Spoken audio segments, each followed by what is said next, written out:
এবার কোরবানির পশুর চামড়ার দাম গতবারের চেয়ে 10% কম নির্ধারণ করা হয়। রাজধানীতে গরুর লবণযুক্ত চামড়ার দাম ধরা হয়েছে প্রতি বর্গফুট 50 টাকা, রাজধানীর বাইরে 40 টাকা। সারা দেশে খাসির লবণযুক্ত চামড়া বর্গফুটে 20 টাকা ও বকরির চামড়া 15 টাকায় সংগ্রহ করবেন ট্যানারি মালিকরা। কোরবানির পর এরই মধ্যে রাজধানীর বিভিন্ন স্থানে শুরু হয়েছে চামড়া সংগ্রহ। তবে এবার দাম কম পাওয়ার অভিযোগ করছেন ক্ষুদ্র ব্যবসায়ীরা। গতবার যে চামড়াটা বিক্রি করছি 2200 টাকা 2100 টাকা, সেই চামড়া এখন 1550 টাকা করে বিক্রি করতে, তাহলে আপনার লস নাই? আমার 30টা চামড়া কিনা, এইখানে আইসা আমি হতভম্ব হয়ে যায়, মাথায় হাত। আমি 1500 টাকা করে আমি বিক্রি করতেছি।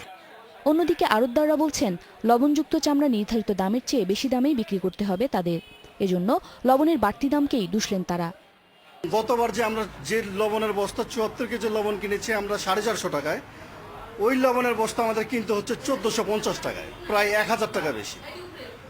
সুতরাং চামড়ার রেটটা যেটা দিয়েছে তার থেকে একটু বেশিই হবে। অন্যান্য বছর সংরক্ষণ ও নির্দিষ্ট সময়ে চামড়া না পাওয়ায় 20 ভাগ চামড়া নষ্ট হয়ে যায় বলে জানিয়েছেন ব্যবসায়ীরা। তাদের মতে এবার সময় মতো চামড়া সংগ্রহ হওয়ায় নষ্ট হবার আশঙ্কা কম। আমাদের পুরো বছরের যে চামড়া আমদানি হয় এই 20% চামড়াই কিন্তু নষ্ট হয়ে যায় শুধু এই কোরবানির সময় আপনার এই গরমের কারণে এবং সময় মতো লবণ না দেওয়ার কারণে। আমার মনে হচ্ছে এবছর আমরা এটা কমিয়ে প্রায় 2-3% নামিয়ে আনতে পারবো। চামড়ার পাচার ঠেকাতে সরকারকে প্রয়োজনীয় উদ্যোগ নেওয়ার আহ্বান জানিয়েছেন ট্যানারি মালিকরা। উমুন হার আজমি, ইন্ডিপেন্ডেন্ট নিউজ, ঢাকা।